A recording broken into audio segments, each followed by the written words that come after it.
உலகம் முழுக்க பரவி வாழும் தாய் தமிழ் உறவுகளுக்கு அன்பு வணக்கம். உலகம் முழுக்க தமிழர்கள் பரவி வாழ்ந்தாலும் தமிழர்களுக்குன்னு சொல்லப்படக்கூடிய மரபு வழி தாயகம் ரெண்டு. ஒன்னு ஈழம், மற்றொன்று தமிழ்நாடு. ஈழம் நம்ம கிட்ட இல்ல. எஞ்சி இருக்கக்கூடிய தாய் தமிழகத்தை காக்க வேண்டியது ஒவ்வொரு தமிழர்களுடைய கடமை. ஆனால் அந்த கடமைய, அந்த உரிமையை நம்ம காக்கணும் அப்படின்னா, அதை திரும்பி பெறணும் அப்படின்னா அரசியல் அதிகாரம் ஒன்றே தீர்வு அப்படின்னு சொல்றோம்.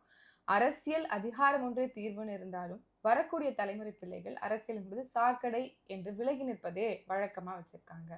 அரசியல் என்றால் சாக்கடை அல்ல, அதை பூக்கடையாக மாற்றுவோம் என்று பேசுவதற்காகத்தான் தமிழ் முழக்கம் மூச்சை இழக்கலாம் பேச்சை இழக்கலாமா. இன்றைய காணொலியில முக்கியமான சில விஷயங்களை, அண்மை அரசியல் நிகழ்வுகளை குறித்து பேசுவோம். வாங்க காணொலிக்குள்ள பார்த்து பேசலாம். நன்றி, வணக்கம். சொல்லுங்க அக்கா, எப்படி இருக்கீங்க? நலமாகலாம் இல்லை, நாளொரு மேனியும் பொழுதொரு கொலையுமா நடந்துட்டு இருக்கனால திகிலோட தான் வாழ்க்கையை ஓட்ட வேண்டியதா இருக்கு. அதான் ஒரு திருக்குறள் இருக்கு, நாள்தோறும் நாடி முறை செய்யா மன்னவன் நாள்தோறும் நாடு கெடும். அதாவது நடக்கக்கூடிய விஷயங்களை, சிக்கல்களை ஆராய்ந்து அதற்கான தீர்வை காணாத ஒரு நாடு இருந்தது அப்படின்னா அந்த நாட்டினுடைய முதல்வராலேயே அந்த நாடு கெடும் அப்படிங்கிறது தான் அந்த குறளினுடைய பொருள்.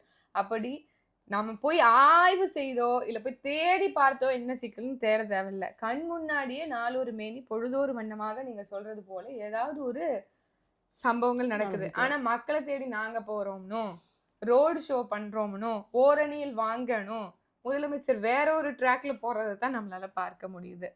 அப்படி என்ன சம்பவம் ரொம்ப உறுத்தலா இருக்குக்கா?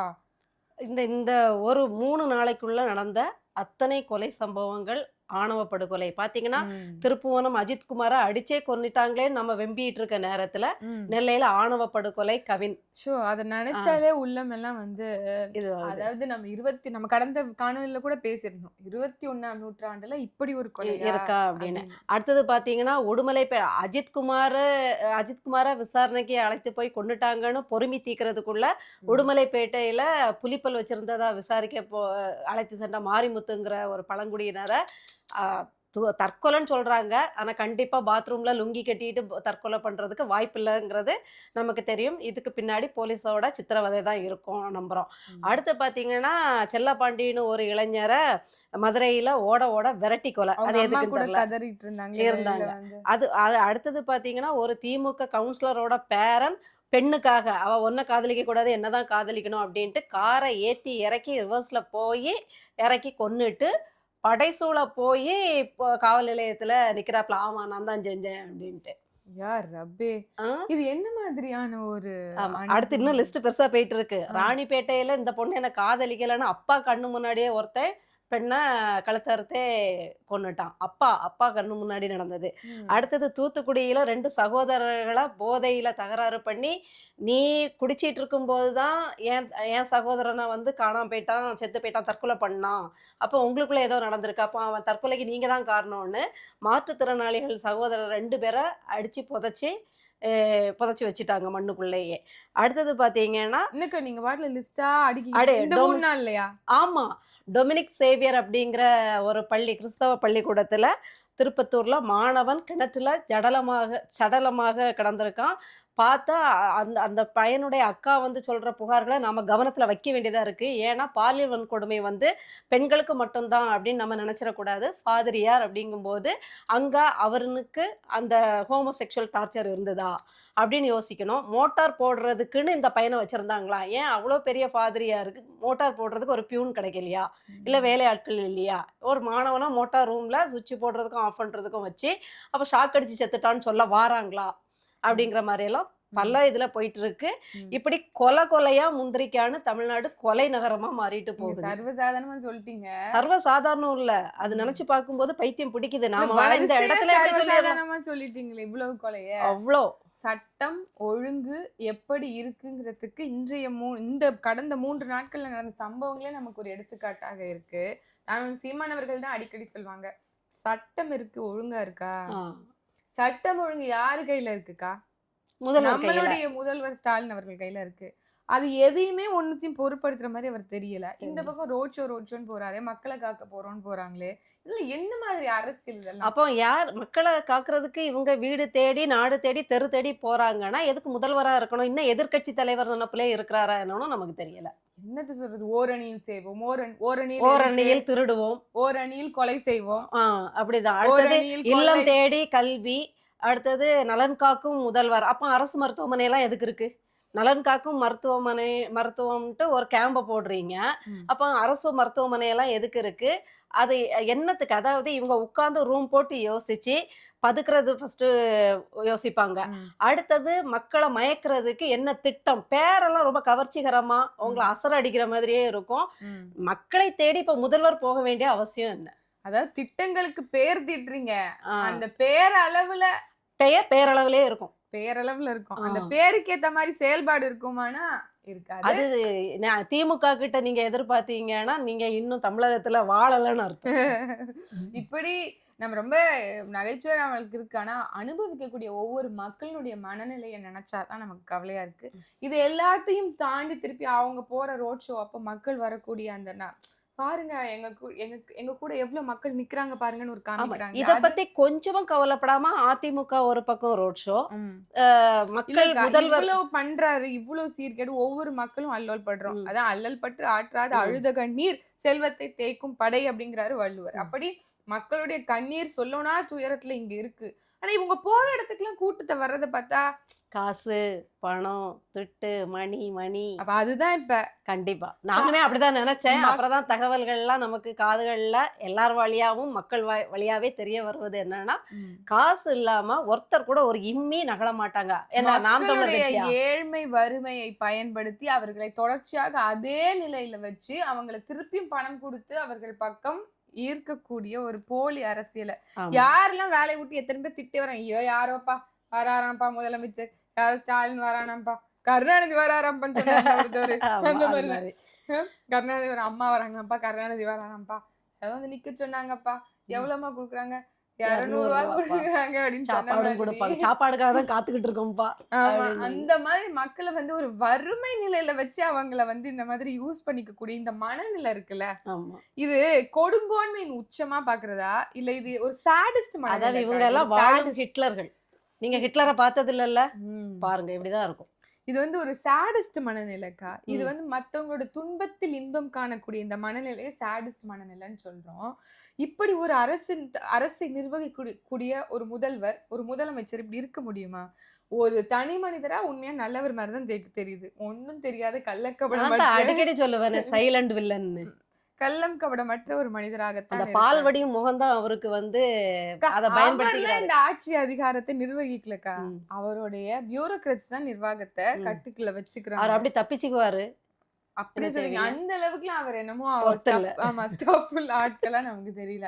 இப்படி ஆனால் இப்படி விழிப்புணர்வே இல்லாத மக்களுடைய நலனோ மக்களுடைய கெடுதலோ மக்களுக்கான என்ன நடைமுறையோ அவங்களுக்கு என்ன அனுபவிக்கிறாங்கங்கிற புரிதலே இல்லாத ஒரு முதல்வனை வைத்துக்கொண்டு என்ன என்னக்கா பண்ண வடிவேல் முடியும்? மாதிரி ஐயா ஸ்டாலின் முன்னாடி போய் நீங்க அதுக்கு சரிப்பட்டு வர மாட்டீங்க, ஆ. நீங்க அதுக்கு சரிப்பட்டு வர மாட்டீங்க, அதுதான் போங்க சொல்றேன். போங்கன்னு சொல்லணும் போல இருக்கப்போ.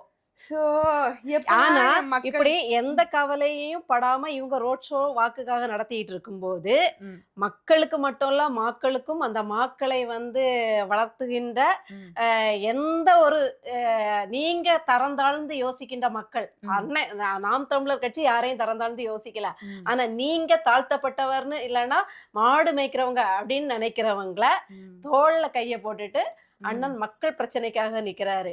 அதத்தான் எப்படி விமர்சிக்கிறாங்களே ஆ. பாருங்க.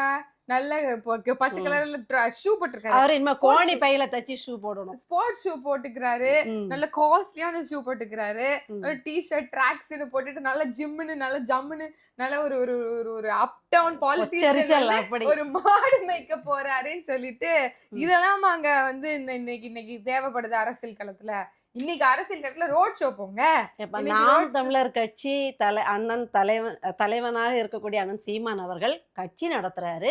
கட்சி பணியின் மூலமா மக்கள் பக்கம் நிக்கிறாரு. அவர் டெய்லி மேல மாடு மேய்க்கிறதுக்காக கட்சி ஆரம்பிக்கல. ம், கட்சியின் தலைவர் மக்கள் பக்கம் நின்னு என்னென்ன செய்யணுமோ ஒவ்வொரு பிரச்சனைக்கும் போறாரு. ம், வெறும் ஆடு மாடு மேய்ச்சிட்டு அவர் என்ன டெய்லி ஆடு மாடு மேய்க்கவா போறாரு? அதுக்காக கட்சி ஆரம்பிச்சிருக்காரு. ம். ஆடு மாடு மேய்த்தலை அரசு ஊக்குவிப்பதற்காகவும் பணியாற்றும். அதுல ஒரு முதியவர் பாதிக்கப்பட்டிருக்காரு. மேய்ச்சல் நிலம் வந்து மாடுகளுக்கு வேணுங்கிறத ஏதாவது ஒண்ணு போராட்டம் பண்ணி தானே நம்ம அதை செயல்முறைக்கு கொண்டு வர முடியும். நாளைக்கு அதே மாதிரி அந்த விவசாய களத்துல நின்னுட்டு இன்சுலேட்டட் லஞ்ச் பாக்ஸ் எல்லாம் எடுத்துக்கிட்டு, இந்த ஆமாம். தூக்குச்சட்டி இல்ல, ஆ, நாங்க நல்ல ஒரு இன்சுலேட்டட் லஞ்ச் பாக்ஸ் எல்லாம் ஆமா. எடுத்துட்டு இப்படி அந்த அதுக்கு பேர் என்னது, அந்த பரிவட்டம் எல்லாம் கட்டாம கட்டி, நல்ல ஒரு ட்ராக் எல்லாம் பேண்ட் எல்லாம் தூக்குவாளியில போட்டுட்டு, பழைய ஜோரெல்லாம் ஆமா எடுத்துட்டு பூட்ஸ் எல்லாம் போட்டுட்டு அப்படியே சிறப்பா.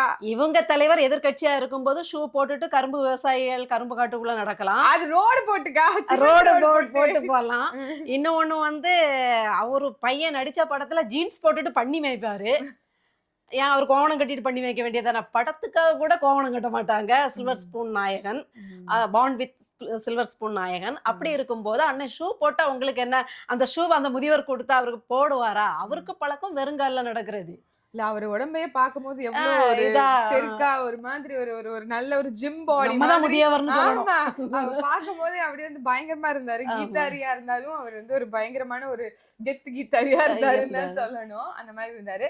பட் இது வந்து மாமா அவர் சொல்றது கேளுங்க, அந்த கீதாரி அவர்கள் சொல்றது கேளுங்க. எங்களையும் கொஞ்சம் பாருங்க, நாங்க சொல்றதையும் கொஞ்சம் கேளுங்க. கேளுங்க. இதுவரைக்கும் யாரும் இப்படி பண்ணல. ம். சீமான் பண்ணிருக்காரு அப்படின்னா அவரை நாங்க நம்புறோம். நாங்க ஒரு தடவை நம்பிட்டோம் அப்படின்னா எங்க மக்கள் ஒருபோதும் விட்டுற மாட்டோம் அப்படிங்கிற மாதிரி அவங்க வந்து யாருமே அவருக்காக கை கொடுக்கல, யாருமே அவருக்காக குரல் கொடுக்கல. ஆனால் நம்ம தலைமை ஒருங்கிணைப்பாளர் கொடுத்திருக்காரு அப்படின்னா அங்கதான் அரசியல் ஆமா. பிறக்குது. இவங்க வந்து காக்கக்குருவிக்காக பேசினா உடனே அண்ணன் வந்து காக்கக்குருவியை வளர்த்து அப்படியே அவரு நெல்மணிகளை விதைச்சிட்டு அந்த வேலையை பார்க்கணும். ம், அடுத்து மரங்களுக்காக பேசிட்டாருன்னா அவர் செடி வளர்த்து நாத்து நட்டு ம், வயல்ல அறுவடை பண்ணிடணும். ம், ஆனா இவங்க அப்போ கரும்பு விவசாயிகளை ஆதரிக்க போனாரே, கரும்பு வெட்டிட்டா இருக்காரு ஸ்டாலின் அவர்கள். ம். அப்போ அண்ணன் எது செஞ்சாலும் அது பேசும் பொருளாகுது. அது எப்படி இருக்குதுன்னா ஒரு உறுதியான ஒரு நிலைப்பாடை காட்டுது. இது செயல்முறைக்கு வந்துட்டா நம்ம அரசியல் போச்சே அப்படிங்கிற ஒரு காழ்ப்புணர்ச்சியில பேசுறது தானே தவிர வேற எதுவும் இல்ல. அதாவது அது மட்டும் இல்ல, அவங்களால இந்த இந்த இந்த இது ஜீரணிக்க ஜீரணிக்க முடியல. முடியல. உண்மையை சொல்லணும்னா இது எப்படி அவங்களால கடக்குறதுன்னு தெரியல. ம். ஏன்னா நம்ம இங்க வந்து முதலீட்டாளர்களை ஈர்க்கிறோம், இண்டஸ்ட்ரீஸ போடுறோம், நீரை எடுத்துட்டு போங்கிறோம், ம். மண்ணை சுரண்டிக்கோங்கிறோம். இது எல்லாத்தையும் எதிர்த்து ஒருத்தவர் அரசியல் பண்றாரு. ம். அதுவும் உண்மையாயிட்டு இருக்கே. அதுவும் வந்துட்டு மக்கள் மத்தியில ஒரு பெரிய வரவேற்பையும் நம்பிக்கையும் ஏற்படுத்துதேங்கிற இந்த ஆதங்கம் இருக்குல்ல, ஆமா. அது வெளியில வரைக்கும் அந்த ஸ்மெல் நமக்கு உடனே என்ன அடிக்குது. பண்ணுவாங்கன்னா, இப்ப கூட நீங்க தான் இதுக்கு பதில் சொல்லணும். ஆணவ கொலைக்கு கவின்குமார் அவர்களை போய் பார்த்தாங்க. ம், ஆனா வந்து போராட்டம் நடத்தல. ம், அது அஜித்குமாருக்கு போராட்டம் நடத்தினாரு ம், அப்படின்னு சொல்றாங்க. உடனே அதுல ஜாதியை கொண்டு வந்து நுழைப்பாங்க. ம். நீங்க இதை எப்படி பாக்குறீங்க? இல்லக்கா, இது என்ன அப்படின்னா, நாங்க வந்து கடந்த காலத்துல எல்லா இடங்கள்லயுமே பாதிக்கப்பட்ட மக்களுக்காக நிக்கிறோம். வைகுந்தர் என்ன சொல்றாரு அப்படின்னா, தாழக்கிடுப்போரை தற்காத்து நிற்பதே அறம் அப்படிங்கிறாரு. ம். அந்த மாதிரி எந்த மூலை முடுக்குல யாருக்கு இப்படியான ஒரு சிக்கல்களாக இருந்தாலும் நாங்க அவங்களுக்காக நின்றுக்கோம். இப்ப நாங்க போராட்டம் நடத்தல, அதனால சாதி பாகுபாடு நமக்கு இருக்கு அப்படின்னு சொல்லி சொன்னா, அப்ப இந்த கொலையை கண்டித்தோ அவர்களை நேர்ல சந்தித்தோ எதுவுமே சொல்லாத ஸ்டாலின் அவர்களை என்னன்னு சொல்வீங்க? ஓட்டு வாங்கின்னு சொல்லலாம். இது ஒரு தீவிரமான கேஸ்டிஸ்ன்னு அவரை நீங்க முத்திரை குத்த முடியுமா உங்களால? அதாவது உங்களுக்கு தெரியும்க்கா, உங்களுக்கு தெரியலன்னா நான் சொல்றேன், தெரிஞ்சுக்கிறங்க. நாம் தமிழர் கட்சி இது வரைக்கும் பொது தொகுதிகள்ல 20க்கும் மேற்பட்ட ம். சமூகத்துல பின்தங்கிய மக்களுக்கு வாய்ப்பு கொடுத்திருக்காங்க. வேற ஏதாவது ஒரு கட்சி உங்களால சொல்ல முடியுமா? ஒரு கட்சி சொல்ல முடியுமா? நமக்கு நல்ல நினைவு இருக்கு. விடுதலை சிறுத்தைகளுடைய வன்னியரசு அவர்கள் ஒரு பொது ஊடகத்துல ஒரு நேஷனல் மீடியால சொன்னது ஞாபகம் இருக்கு. கருணாநிதி அவர்கள் நீங்க பொது தொகுதிக்கெல்லாம் ஆசைப்பட்டாரா, படலாமா அப்படின்னு சொல்லி கேட்டாரு அப்படிங்கறது அவரா பதிவு செஞ்ச விஷயங்கள் இருக்கு. ஆனால் நாம் தமிழர் கட்சி 20 பேருக்கு பொது தொகுதிகளில் வாய்ப்பு கொடுத்திருக்கிறோம், 20க்கும் மேற்பட்டவர்களுக்கு கொடுத்திருக்கிறோம். இதுதான் நம்மளுடைய கடந்த கால வரலாறு. ஆனால் இவர்கள் அதிகாரத்திலேயே இருந்துகிட்டு என்னென்ன மாதிரி கேசஸ் நடக்குதுக்கா? கவின்குமார் இன்னைக்கு வந்து சாதினால கொலைனா, நேற்று சட்டத்தால அன்னைக்கு அஜித்குமாருக்கு கொலை நடந்துச்சு. அதே மாதிரி பைக்ல ஓட்டிட்டு போறவங்களுக்கு கைய வெட்டினாங்க. மேல்பாதி கோயிலுக்கு யாராலையுமே கூட்டிட்டு போக முடியல, பெரிய பூட்டா போட்டு வச்சிருக்கீங்க. வேங்கை வயல் இன்னும் நாறுது. நாளொரு மேனி பொழுதோறு வண்ணமா கொலைகள், ஆணவ கொலைகள் மட்டுமே 20க்கும் மேற்பட்ட கொலைகள் இவர்கள் ஆட்சி காலத்திலே நடந்திருக்கு. இது எல்லாத்தையும் வச்சு இவங்க நம்மள கேட்டாங்க அப்படின்னா இது என்ன மாதிரி? இவங்க வாரத்துக்கு 2 காக்கி சட்டைகள் அடிச்சே கொல்லுவானுங்க, ரவுடிகள் ஒண்ணுக்கு வெட்டி சாவானுங்க. இவங்கள பார்த்து பயமே இல்லாம திமுக பிரமுகர்கள் காரைத்து கொல்லுவானுங்க. இப்படி நாளைக்கு ஒரு 10 கொலையாவது பண்ணுவாங்க. அண்ணன் இனிமே விவேகானந்தா மாதிரி ஸ்பிளிட் பர்சனாலிட்டியில போய் தான் எல்லா இடத்துலயும் அதுவே தானே எங்க முதலமைச்சருக்கு பொருந்துன்னு கேட்பாங்க. அது கிடையாது கேள்வி. கவின்குமார் எதனால கொல்லப்பட்டார்? நீங்க அறிக்கை விட்டீங்களா? நீங்க அதற்காக பேசுனீங்களா? நீங்க போன் எடுத்து பேசணும்னா அதையே நாங்க எப்படி நம்புறது? தூத்துக்குடியில வந்து இன்னொன்னு பேசுறதும் ஆதரவு கொடுக்கறதும் பேசுறதும் இழப்பீடு கொடுக்கறதும் இல்ல முதல்வரோட வேலை. ஒரு நல்லாட்சி கொடுக்கிற முதல்வர் வேலை. இனிமே இப்படி தடுத்திருக்கணும். இந்த அஜித்குமார் இதுல அதுக்கப்புறம் ஒரு இடைவெளியாவது வேண்டாமா அக்கா? குற்ற தடுப்பு பிரிவு அப்படின்னு ஒரு பிரிவு வச்சிருக்காங்க. எப்பவுமே குற்றம் நடந்து முடிச்சதுக்கு அப்புறம் தான் வருது. அப்புறம் எங்கெங்க குற்றம் வராம இருக்கும்? குற்றத்தை பராக்கு பார்க்கும் பிரிவுன்னு வேணா வைக்கலாம். இப்படி இவர்களை வந்து நம்ப முடியாது. வருமுன் காப்போம்ங்கிற ஐடியாலஜி உங்களுக்கு கிடையவே கிடையாது. அதே மாதிரி இந்த மாதிரியான கேஸுகள் வந்து 1 2 கிடையாது, தொடர்ச்சியா நடந்துகிட்டே தான் இருக்கும். இன்னைக்கும் அந்த நிக்கிதா வந்து சர்வ சுதந்திரமா நடமாடுது. அப்ப எப்படி பயம் இருக்கும்? இன்னைக்கு நிக்கிதாவே விட்டா இன்னொரு அஜித்குமாரை கொன்றுமே, நீங்க எப்படி உலாவ விட்டீங்கன்னா? அப்போ அந்த பயம் இருக்கணும், அந்த தீர்ப்பை வாங்கி கொடுக்கணும் அப்படின்னு இருந்தாதான் தாமதிக்கப்பட்ட நீதியாக இருக்கட்டும், போட்டு கிடப்பிலே வைக்கிறதாக இருக்கட்டும், இல்ல அவங்கள டிலிடாலி பண்ணி அலைய விடுறதா இருக்கட்டும், இது எல்லாமே இந்த அதுதான் மால்கம் எக்ஸ் சொல்றாருக்கா, எதுவரை சட்டம் ஒத்துழைக்கிறதோ அதுவரைதான் குற்றங்கள் நடக்குது அப்படின்னு. அப்படிதான் அந்த crime exist until the law cooperates with it. அந்த மாதிரிதான் இப்ப நடக்குது. இதுக்கு சரியான ஆட்சியாளர்கள் இருந்தா இதற்கான தீர்வு காண முடியுமா? முடியும். கண்டிப்பா கண்டிப்பா. பயங்கிறது இருந்திருக்கும் இல்லையா? ஒருத்தன் செய்யும் போதே தூக்கி போட்டு மிதிச்சு. இன்னொன்னு என்ன அப்படின்னா, இந்த சமூகத்து மக்களை நம்ம எப்படி வேணாலும் சமாளிச்சுக்கலாம். அவங்களை கடைசி நேரத்துல காசு கீசு 2 ரொட்டி துண்டை போட்டு அமைதி ஆக்கிடலாம். அவங்களை நம்ம பக்கம் வீசிட்டு வந்துடலாம். அவங்களுடைய ஏழ்மையை வந்து பயன்படுத்தி அவர்களை மீண்டும் நமக்கு வாக்கு செலுத்த வச்சிடலாம். ஆனால் மேல்சாதி சமூகத்தை வந்து நம்ம ஏதாவது கிண்டல் பண்ணிட்டோம்னா அது வரலாற்றுல பெரிய பிழையாயிரும் அப்படிங்கிற அந்த அழுக்கு வந்துரும், இல்ல அது ஒரு பெரிய சுவடா ஆயிரும் அப்படிங்கிறத அவங்களுடைய வாக்குகளுக்காக மட்டும் பயந்து இருக்கிறார் முதலமைச்சர் ஸ்டாலின் அவர்கள் சொன்னா அது மிகையாகாது. ஆமா, இப்படி மக்களுக்காக உயிர்களுக்காக போராடுற தலைவனை தான் சும்மா உட்கார்ந்துக்கிட்டு ஈஸியா அறிவு மேதாவிகள், மூளையை வந்து புதைச்சிட்டு காலியா தெரிகிற மேதாவிகள்லாம் அது எப்படி அரசு பணியாக்க முடியும்? ஒரு கிறுக்கன் கேட்குறான், எப்படி வந்து ஒரு படிக்காதவன் எப்படி அரசு பணிக்கு வர முடியும்னு. இவன் 10 பாஸ் ஆகி அப்ப இறந்து போன அந்த கோட்டால காவல்துறையில வந்து அந்த காவல்துறைக்கு உண்மையா இல்லாம அத்தனை ரகசியத்தையும் வெளிவிட்டு காசுக்காக சஸ்பெண்ட் ஆகி இன்னைக்கு புரோக்கர் வேலை பார்த்து கோடியில புரள்ற ஒரு அறிவாளி கேட்குறான், படிக்காதவன் அரசு பணிக்கு ஆசைப்படலாமான்னு. அப்ப டாஸ்மாக்ல என்ன படிப்பு தேவை? என்ன MBA பட்டதாரியா தேவைங்க? எடுத்து பாட்டில விக்கிறதுக்கு யார் தேவை? நான் தமிழ்நாட்டினுடைய முதன்மை வருமானத்துல ஒரு வருமானமா ரெவென்யூ டிபார்ட்மெண்ட் இருக்கோ இல்லையோ டாஸ்மாக் இருக்கு. அந்த டாஸ்மாக் 50,000 கோடி வருமானம் வருது. அதுக்கப்புறம் அதே மாதிரி இந்த ஆணவ படுகொலைகளுக்கு ரேஷன் கார்டை ரத்து பண்ணிடுவாராம், அதை ரத்து அத சொல்றத அந்த கிறுக்கை வந்து எள்ளி நகையாடி சொல்றான். ரேஷன் கார்டை இப்போ இந்த ஆணவ படுகொலை பண்ணவன் ஜெயிலுக்கு போயிருவான். ஜெயிலுக்கு போனப்புறம் அவன் எந்த ரேஷன் கடையில போய் நிக்க போறான்? அப்போ பாதிக்கப்பட போறது அவனோட அம்மாவும் அப்பாவும் தங்கச்சியும் தானே ரேஷன் கிடைக்காம பாதிக்கப்படுவாங்கன்னு. என் பிள்ளை தெளிவா சொல்றா, இந்த ஆணவ படுகொலைகளுக்கு முக்கிய காரணம் பெற்றோர்.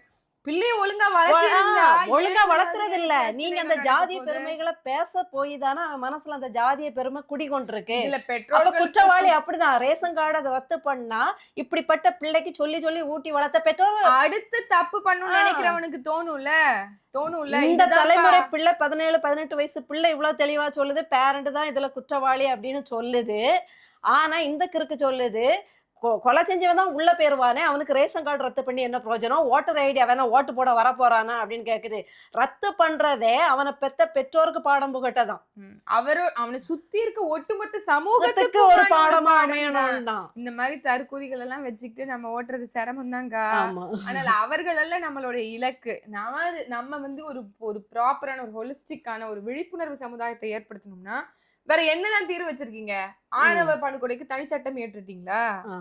நீங்க இவ்வளவு கொள்ளை நடக்குது, இதற்காக தீவிரமான சட்டங்கள் வைத்து அதை சரியா பின்பற்றுறீங்களா? ஆனா இருக்கிற சட்டத்தையே ஒழுங்கா நாங்க ஜாதி பின்பற்றலையே. மறுப்பு திருமணத்தைக்காக சட்டம் ஏற்றி இருக்கோமே. சாதி மறுப்பாளர்கள் தான். திமுகவினுடைய வரலாறே சாதி மறுப்பில் தான். வந்து சமூக நீதி காப்பாளர்கள், சமத்துவம் பேசுறவர்கள், சமாதானத்தையும் சகோதரத்துவத்தையும் அப்படியே பேணுகிறவர்கள். ஆமா போற்றி புகழ்ந்து பேணக்கூடிய வரலாற்றை பெற்றவர்கள். ஆனா இந்த மாதிரி சம்பவம் இன்னும் நடக்கும்.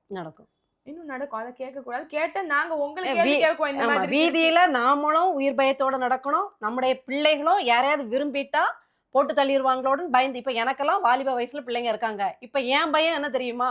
எங்கேயாவது போய் உயர் ஜாதி பிள்ளைங்களை லவ் பண்ணிட்டா என் பிள்ளைக்கு உயிருக்கு உத்தரவாதம் இல்லையேன்னு தான் டெய்லி கஷ்டப்பட வேண்டியதா இருக்கு. இந்த திகிலான ஒரு வாழ்க்கையை தந்த முதல்வர் வாழ்கன்னு தான் சொல்லணும் போல. இதோட அடுத்து ஒரு முக்கியமான விஷயத்தையும் நம்ம பேசி இதுல வைண்ட் அப் பண்ணிக்கலாம்னு நினைக்கிறேன். உங்களுக்கு தெரியும், தமிழ்நாடு முழுக்க நாம் தமிழர் கட்சியோட எதிர்வலை கிங்டம் படத்துக்கு அகேன்ஸ்டா இருக்கு. குறிப்பா சொல்லணும் அப்படின்னா சிட்லப்பாக்கத்துல வரதராஜன் அப்படிங்கிற தியேட்டர்லையாக இருக்கட்டும், திருவள்ளூர்ல 3 தியேட்டர்ல இருக்கட்டும், ரெட் ஹில்ஸ்ல பிவிஆர் தியேட்டரா இருக்கட்டும், பல்லாவரத்துல பிவிஆரா இருக்கட்டும், தாம்பரத்துல பிவிஆரா இருக்கட்டும், கோயம்புத்தூர்ல வந்து ஒரு முக்கியமான தியேட்டராக இருக்கட்டும், ரெட் ஹில்ஸ் பக்கத்துலயா இருக்கட்டும், சிட்டி சென்டர்ல ஐநாக்ஸ் பேசியிருக்காங்க மேனேஜர் தியேட்டராக இருக்கட்டும், இப்படி எல்லா தியேட்டர்லயும் கிங்டம் படத்தை எதிர்த்து பேசுறாங்க. எதற்குன்னு தெரியுமா? தெரிஞ்சிருக்கு, இருந்தாலும் சொல்லுங்க. என்ன அப்படின்னா நம்மளுடைய ஈழத்தமிழர்களை தவறாக சித்தரிக்கக்கூடிய ஒரு படமாக இருக்குது. ஆனால் அதற்கு முன்னாடியே ஒரு வரலாறு இருக்கு அப்படிங்கிறது தான் தெரிந்தவர்கள் சொல்றாங்க. குறிப்பாக வந்து தெலுங்கு மக்கள் வந்து இங்க இருக்கக்கூடிய டாமினன்ஸால இங்க இருந்து அங்க போனவர்கள் அங்க வந்து இருக்கக்கூடிய தமிழர்களால வஞ்சிக்கப்படுறாங்க. அங்க வந்து அவங்கள கூலிப்படைக்கு பயன்படுத்துறாங்க, அங்க திருட்டு செய்யறதுக்கு பயன்படுத்துறாங்க, கடத்தல் பண்றதுக்கு பயன்படுத்துறாங்க அப்படின்னு சொல்லி அவர்களை வந்து துன்புறுத்துறாங்க அப்படின்னு சொல்ற மாதிரியான ஒரு கருத்துருவாக்கத்தை கொண்ட ஒரு படமாக இருக்கு. இதுல தமிழர்களை தவறாகவே இங்க வந்து வரலாற்றையே திருச்சி சொல்லிட்டாங்க. இங்க வந்து அந்த படத்துல யாரு கொலை பண்றானோ, யாரு ரொம்ப சித்திரவதை பண்றானோ, யாரு ரொம்ப மோசமா நடந்துக்கிறானோ அவனை ஒரு தமிழனாக அடையாளப்படுத்துறது, அவனுக்கு பேர் முருகன் சொல்லி கொடுக்கறது. ஏற்கனவே கடந்த காலத்துல தெலுங்கை சார்ந்த இல்ல அந்த தெலுங்கு பேசக்கூடிய அந்த மக்கள் இல்ல அவர்களை சார்ந்த திரைப்பட கலைஞர்கள் எல்லாமே வந்து இதே மாதிரி படங்களை வந்து தொடர்ச்சியா கொடுத்துட்டு இருக்காங்க. இங்க நம்ம என்ன பேசிட்டு இருக்கோம்? செம்மணியினுடைய மனித புதைக்குழிகளுக்கான தீர்வை எட்டணும் அப்படிங்கிறத உலக நாடுகள் எல்லாரும் உலக நாடுகள் கை கோர்க்கனா முதல்ல இருக்கு உள்ளூர் மாநிலங்களே முதல்ல கை கோர்க்கணும். உண்மையாகவே நமக்கு அநீதி நடந்திருக்கு அப்படின்னு சொல்லி பேசணும். ஆனா பக்கத்துல இருக்க அண்டை மாநிலமே தமிழர்கள்னா இப்படிதான் அப்படிங்கிற ஒரு பிம்பத்தை கட்டமைத்து அவர்களை தப்பான ஒரு ப்ரொஜெக்ஷனை கொடுக்குற இந்த விஷயம்.